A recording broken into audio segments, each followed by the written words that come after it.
Mais pour vraiment comprendre comment on a pu en arriver là, il faut regarder au-delà du terrain et même au-delà des textes de loi. Il faut s'intéresser aux dynamiques de pouvoir au sein même de la Confédération africaine de football. Ici, sans prendre parti, contentons-nous de regarder les faits. Une seule et même personne est à la fois président de la fédération marocaine, finaliste et occupe en même temps plusieurs postes stratégiques à la CAF et à la FIFA. Forcément, pour beaucoup d'observateurs, cette accumulation de casquettes alimente les soupçons de conflits d'intérêts et d'influence sur les décisions.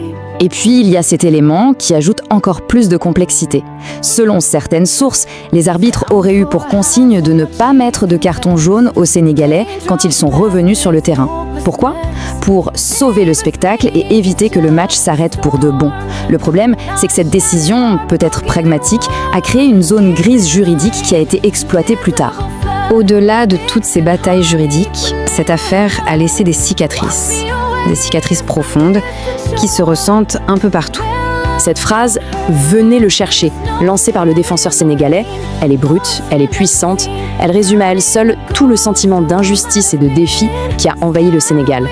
Le trophée n'est plus un simple objet, c'est devenu le symbole d'un honneur qu'ils estiment avoir été bafoué. Et de l'autre côté de l'émotion, il y a cette analyse plus froide de l'experte Mimi Fawaz. Elle met le doigt sur le vrai problème, les dégâts en termes d'image. Peu importe qui a raison ou qui a tort à la fin, c'est tout le football africain qui se retrouve sali par cette polémique qui a fait le tour du monde. Les conséquences sont donc vraiment multiples. On parle d'une confiance qui est brisée entre les fans, les nations et la CAF. On parle d'une image à l'international qui est écornée, de tensions entre régions qui sont ravivées et surtout d'une énorme crise de crédibilité pour l'institution qui est censée diriger le football du continent. Mais l'histoire n'est pas encore finie. Le dernier chapitre va s'écrire non pas sur un terrain, mais en Suisse, devant le tribunal arbitral du sport. Et son verdict sera décisif pour l'avenir.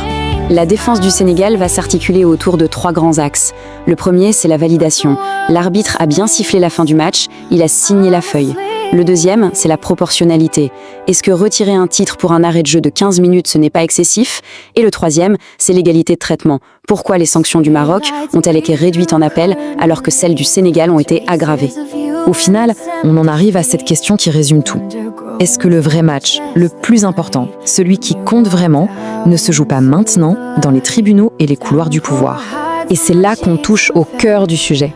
Quelle que soit la décision finale, elle va créer un précédent. Elle enverra un message très fort sur l'indépendance des institutions et l'équilibre des pouvoirs dans notre football. En fin de compte, cette affaire déterminera bien plus qu'un champion. Elle définira l'avenir de la gouvernance, de l'équité et du pouvoir dans le football africain.